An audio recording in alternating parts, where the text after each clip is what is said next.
এক জঙ্গলে বাস করত এক টুনি। টুনি গাছে ডালে বাসা বাঁধত। ঝড় বৃষ্টিতে বাসা ভেঙে যায়। তাই টুনি চিন্তা করলো এবার নিচে ঝোপঝাড়ের মধ্যে বাসা বাঁধবে। তাই টুনি নিচে একটি ঝোপঝাড়ের মধ্যে বাসা বাঁধলো। টুনির বাসাটা মাটি থেকে একটু উপরে। ডিমগুলো তো তা দেওয়া হলো, এখন খাবারের সময়। যাই ওই বান্ধবীর কাছে, যাই একসাথে খাবার খেতে যাব। আর কিছুদিনের মধ্যেই ডিমগুলো থেকে ছানা বেরিয়ে আসবে। এই খুশির খবরটা সবাইকে জানিয়েও দিয়ে আসি, খাবারও খেয়ে আসি। একটু তাড়াতাড়ি করে যাই। এই কথা বলে টুনি চলল তার বান্ধবীদেরকে বলার জন্য। এদিকে টুনির বান্ধবী টিঙ্কি বাসায় বসে আরাম করছিল। টুনি ডানা ঝাপটাতে ঝাপটাতে টিঙ্কির কাছে এসে বসলো। এই টিঙ্কি, খাবার খেতে যাবি না? চল আমরা তাড়াতাড়ি খাবার খেতে যাই। আমার বাসায় দুটো ডিম আছে, কয়দিন পর ডিমগুলো ফেটে বাচ্চা বের হবে। চল একটু তাড়াতাড়ি খাবার খেয়ে তাড়াতাড়ি বাসায় ফিরতে হবে। টুনি আর টিঙ্কি দুজনে ডানা ঝাপটাতে ঝাপটাতে উড়ে গেল খাবারের সন্ধানে।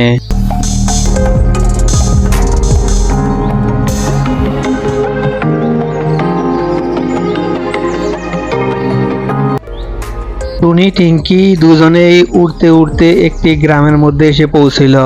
ওরা একটি মাঠের মধ্যে এদিক সেদিক খাবার খেতে লাগলো। এদিকে টুনির বাসার সামনে দিয়ে একটি শিয়াল হেঁটে যাচ্ছিল। পাখিটা কি বোকা, এত নিচে কেউ বাসা বাঁধে? আবার দেখি দুটো ডিমও আছে।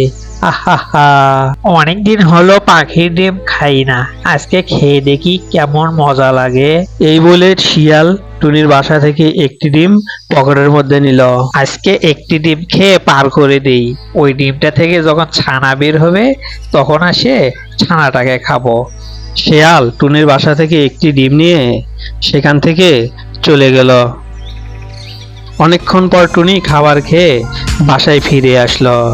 এসে দেখে একটি ডিম আর একটি ডিম নাই। টুনি ভাবছে ডিমটি পড়ে গেছে, তাই সে এদিক সেদিক খুঁজতে শুরু করলো, কোথাও পেল না। টুনি ডিম খুঁজতে খুঁজতে দেখে শিয়ালের পায়ের ছাপ। এখানে দেখতেছি শিয়ালের পায়ের ছাপ। নিশ্চয়ই এই শিয়াল আমার সর্বনাশ করেছে, আমার ডিমটি খেয়েছে। আমি এখন কি করব? টুনি কাঁদতে কাঁদতে আবার উড়ে গেল টুনির বান্ধবীর কাছে। টিঙ্কি টুনিকে এই অবস্থায় দেখে একটু চমকে গেল। টুনির মুখ থেকে কোনো কথা বেরোচ্ছিল না, শুধু টুনি কান্না করছিল। টুনির এমন অবস্থা দেখে টিঙ্কি জিজ্ঞেস করলো, কি রে টুনি, তোর কি হয়েছে? তুই একটু আগেই আমার কাছ থেকে গেলি, দুজনে ভালো খাবার খেয়ে আসলাম। কি হয়েছে সবটা আমাকে খুলে বল, না খুলে বললে আমি বুঝবো কিভাবে? টুনি কিছুতেই কান্না থামাতে পারছে না। কান্না তো অবস্থায় টিঙ্কিকে সব বলতে লাগলো। টুনি টিঙ্কিকে বলল যে তার দুটো ডিম ছিল, ডিমগুলো শিয়ালে খেয়ে ফেলেছে। ওরা দুজনে সিদ্ধান্ত নিল শিয়ালের বাসায় যাবে। টুনি আর টিঙ্কি শিয়ালের বাসার দিকে চলে গেল।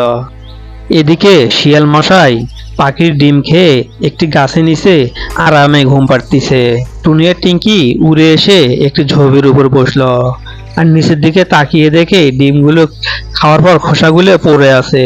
নিচে পড়ে থাকা খোসাকে দেখে টুনি অঝরে কাঁদতে থাকলো। এই দেখে টুনি আবার বাসায় ফিরে আসলো। ওই একটি ডিমের উপরে আবার তা দিতেই থাকলো। আর টুনি সাবধান হয়ে গেল যে বাসায় একাই রেখে কোথায় যাওয়া যাবে না। কিছুদিন পর ডিম থেকে সুন্দর একটি ফুটফুটে বাচ্চা বেরিয়ে আসলো। তাই দেখে টুনি খুব খুশি হয়ে গেল।